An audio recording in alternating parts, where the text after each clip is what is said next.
saya tidak tahu seperti apa Medan ini nantinya. Karena apa? Karena pemimpin yang berikutnya pasti akan menjadi, kalau istilahnya bahasa Medannya itu apa ya? Cuci piring ya. Baik. Nyucuin bekas-bekasnya orang.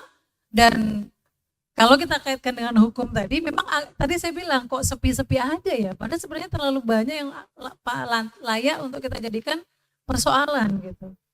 Jadi kalau dari akademisi yang perlu diperbaiki apa? Ya perencanaannya tadi dibenerin bener-bener, bukan lagi atas euforianya tadi saya Tapi bilang. kan proyek sudah berjalan, Bu. Bagaimana kita bisa kembali ke perencanaan? Kalau proyek sudah berjalan, ya sudah dibuka lagi, ini sebenarnya sudah sampai mana. Dari situ nanti kan pasti ada konsekuensi kan. Nah konsekuensi inilah yang memang harus diterima oleh semua pihak yang pada saat sebelumnya tidak melakukan apa yang menjadi fungsi dan tugasnya. Karena anggaran itu selain tadi sebagai perencanaan, selain juga ada pengendalian, ada komunikasi yang harusnya ada koordinasi. Kenapa kok bisa ketika komplain dari masyarakat lewat media, kaitannya dengan lampu pocong tadi misalnya, kan setelah heboh di media massa, baru kemudian itu dipersoalkan. Padahal kan sebelum itu dijadikan, kan ada ya, ada contoh produk istilahnya. Ada contoh nih loh barang yang mau kita gunakan, ini sudah memenuhi standar kita belum?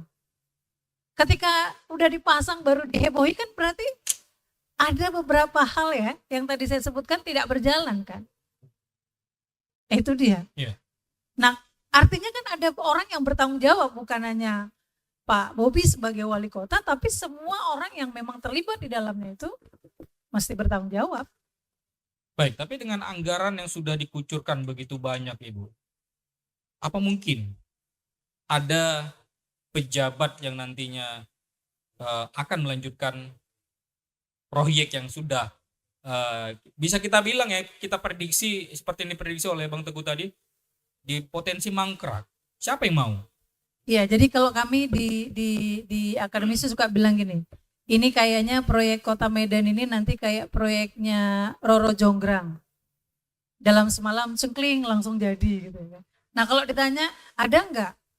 Ya itu biasanya ada deal-dealan politik yang saya tidak tahu persis.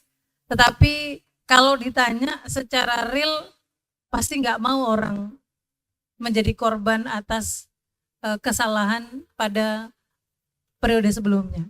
Jadi kalaupun misalnya itu nggak bisa kita elakkan, mesti harus dibuat berita acara yang benar siapa bertanggung jawab pada apa. Karena kalau enggak nanti kan ada kejadian kemarin kan, dia baru menjabat mungkin baru 2 minggu, tapi setelah itu dia kemudian dipermasalahkan. Artinya ada prediksi Bu Cici nanti setelah ada wali kota baru, ada tersangka atau ada yang bertanggung jawab di hadapan yang akan diproses hukum nantinya. Kalau prediksi saya ada.